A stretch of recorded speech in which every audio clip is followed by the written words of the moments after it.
Bismillahirrahmanirrahim. Assalamualaikum warahmatullahi wabarakatuh. Di sini saya Evitani Lestari akan melanjutkan materi yaitu yang B, jenis-jenis media pembelajaran Al-Quran Hadis. Di sini ada beberapa jenis-jenis media pembelajaran untuk mata pelajaran Al-Quran Hadis. Yang pertama ada media visual, di mana media visual adalah media yang bisa dilihat. Contohnya itu seperti buku, foto, gambar, komik, itu kan bisa dilihat seperti itu. Kemudian media audio. Media audio adalah media yang bisa didengar. Nah, di sini media yang bisa didengar itu seperti lagu, alat musik, ataupun radio dan sebagainya. Kemudian yang ketiga yaitu media audiovisual. Di sini gabungan antara media audio dengan media visual. Nah, contohnya itu seperti media drama, pementasan film, kemudian film baik yang bisa kita lihat langsung dari Infocus ataupun dari VCD itu tersendiri. Kemudian yang keempat yaitu multimedia. Multimedia adalah semua jenis media yang terangkum menjadi satu. Jadi segala macam media itu ada. Misalnya di internet. Di internet itu kan ada media visual, ada media audio, ada media audio visual. Kita di situ sebagai seorang pendidik kita tinggal memilih mau pakai media yang seperti apa gitu. Nah, sebenarnya media pembelajaran untuk Al-Quran Hadis itu tinggal gimana seorang guru itu sendiri. Guru itu menerapkannya sesuai dengan materi yang akan diajarkan, seperti itu. Misalnya dalam materi tertentu harus menampilkan sebuah drama ataupun menampilkan sebuah cerita kisah-kisah tertentu yang dikaitkan dengan media, yang dikaitkan dengan Al-Quran Hadis. Nah, di situ seorang pendidik kita tinggal memilih dengan menggunakan media audio visual ataupun media multimedia seperti itu. Nah, kemudian untuk memilih ataupun kriteria yang patut untuk memilih media itu ada beberapa. Yang pertama, sesuai dengan tujuan yang ingin dicapai. Ya jelas ya, kalau tujuannya A, ya kita usahakan agar mencapai tujuan A itu tersebut. Yang kedua, tepat untuk mendukung isi pelajaran yang sifatnya fakta, konsep, dan generalisasi. Jadi tepat untuk mendukung isi pelajarannya. Jadi nggak ngacapruk ataupun nggak asal-asalan.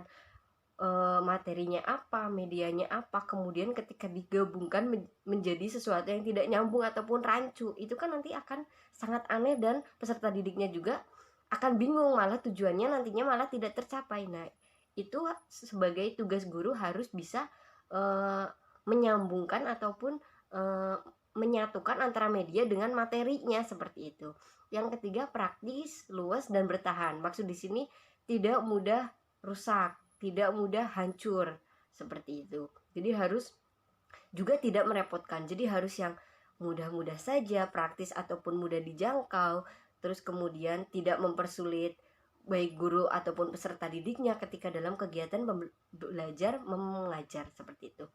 Kemudian yang keempat, guru terampil menggunakannya. Nah, di sini ketika guru memilih sebuah media pembelajaran, guru tersebut juga harus terampil dalam menggunakannya. Jangan udah milih A tapi nggak bisa menggunakannya. Sudah memilih multimedia, tapi ketika prakteknya dia tidak belajar terlebih dahulu karena menggampangkan. Ketika prakteknya malah dia jadi bingung sendiri. Kan nantinya malah jadi, lah gurunya aja masih bingung, nanti peserta didik kan beranggapan seperti itu dong. Kemudian yang kelima, pengelompokan sasaran. Di sini harus tepat ya, kayak misalnya sasarannya nih apa, peserta didik yang mana dulu nih. Maksudnya media ini cocok untuk peserta didik yang sudah mampu cocok, yang belum mampu dalam materi tersebut juga sangat cocok, malah sangat membantu kepada peserta didik yang belum mampu seperti itu. Kemudian ada mutu teknis. Jadi teknisnya itu juga harus sekalipun praktis, mudah, dan luas, juga harus bermutu seperti itu. Kemudian yang materi selanjutnya yaitu langkah-langkah penyiapan media pembelajaran. Di sini sebenarnya seperti tadi yang sudah disebutkan, macam jenis-jenis medianya itu ada beberapa. Jadi di sini kami mengambil contohnya satu saja, yaitu media yang berbasis manusia ataupun guru sebagai information atau sumber informasi untuk peserta didik. Jadi yang harus dipersiapkan oleh guru itu sendiri yaitu merumuskan masalah yang relevan. Jadi materinya itu dicari yang sesuai dengan yang sudah ditulis baik dalam silabus ataupun RPP itu sendiri. Yang kedua, mengidentifikasikan pengetahuan dan keterampilan yang terkait untuk memecahkan masalah. Jadi diidentifikasi pengetahuan dan keterampilannya itu. Jadi keterampilan untuk materi ini itu kayak misalnya bisa mengaji salah satu ayat Al-Quran. Nah, di situ kita kan bisa mengetes keterampilan ataupun kemampuan yang dimiliki peserta didik untuk mengaji ayat tersebut. Yang ketiga, mengajarkan mengapa pengetahuan itu penting dan bagaimana pengetahuan itu dapat diterapkan untuk pemecahan masalah. Jadi dalam menyampaikan materi, kita juga harus memberitahu bahwa ilmu itu penting, pengetahuan ini itu perlu. Sekalipun kita sekarang terlihat tidak penting, tidak perlu, nantinya siapa tahu itu sangat membantu kita apabila menemukan sebuah masalah yang penyelesaiannya itu harus menggunakan ayat ini dan hadis ini, seperti itu. Kemudian yang selanjutnya, tuntun eksplorasi siswa. Di sini selain sebagai informan, sebagai sumber informasi, kita juga harus menuntun eksplorasi siswa itu sendiri. Keterampilannya kita arahkan, kemampuannya dia, belum mampunya dia, kita tuntun sebagaimana tujuan kita, seperti itu. Yang kelima, kembangkan masalah dalam konteks yang beragam dengan tahapan tingkat kerumitan. Jadi masalah itu jangan yang dari tersulit kemudian mudah, nanti anaknya udah pusing dulu kemudian lah ini mudah, seperti itu. Jadi kita tuh bertahap dari yang misalnya paling mudah dulu, kemudian sedang, kemudian ke tahapan yang paling rumit menurut masalah tersebut. Jadi tingkat kerumitannya itu jangan langsung rumit kemudian ke mudah, tapi dari mudah dulu kemudian ke yang paling rumit, seperti itu. Kemudian yang terakhir, nilai pengetahuan siswa dengan memberikan masalah untuk dipecahkan. Jadi kita juga harus menyiapkan nilai pengetahuan siswa dan memberikan masalah untuk dipecahkan. Jadi ketika siswa itu mampu memecahkan sebuah permasalahan, mampu ataupun mudah ketika dibimbing atau dituntun sesuai kemampuannya, kemudian kita kasih reward. Reward itu bisa berupa nilai ataupun motivasi yang nantinya siswa akan tambah semangat lagi ketika belajar mata pelajaran Al-Quran Hadis, seperti itu. Jadi untuk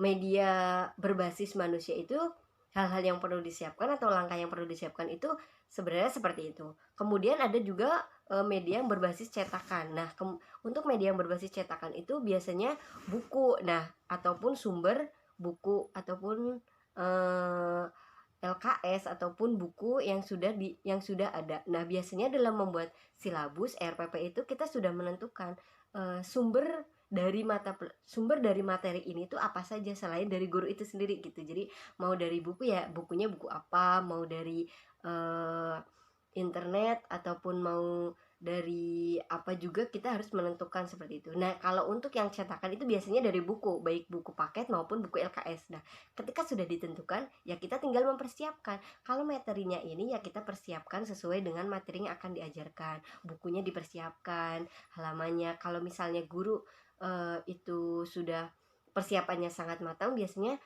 dia itu sudah paham akan apa yang akan disampaikan. Jadi isi dari bukunya itu sudah di luar kepala biasanya. Kalau misalnya guru sudah sangat profesional ataupun sudah sering mengajarkan materi tersebut. Jadi adanya buku juga paling hanya untuk membantu ketika nantinya dalam kegiatan belajar mengajar itu ada sedikit lupa, nanti kita bantu, seperti itu. Maksudnya dibantu oleh buku. Tapi kalau misalnya kita mengajar sambil membawa buku, itu nantinya malah jadi kurang etis. Kelihatannya kayak lah bu gurunya juga masih belajar, lah pak gurunya juga masih baru belajar. Nanti akan biasanya peserta didik tingkat kalau misalnya SD itu kelas 4, 5, 6 itu sudah berani nyeletuk kayak gitu. Jadi sebisa mungkin sekalipun kita belum hafal, kita belum bisa, itu sebisa mungkin kita sudah belajar sebelum akan mengajarkan kepada peserta didik, belajar dari buku ataupun media cetakan tersebut, seperti itu. Mungkin itu materi dari saya. Mohon maaf apabila banyak kesalahan. Wabillahi taufiq walhidayah. Wassalamualaikum warahmatullahi wabarakatuh.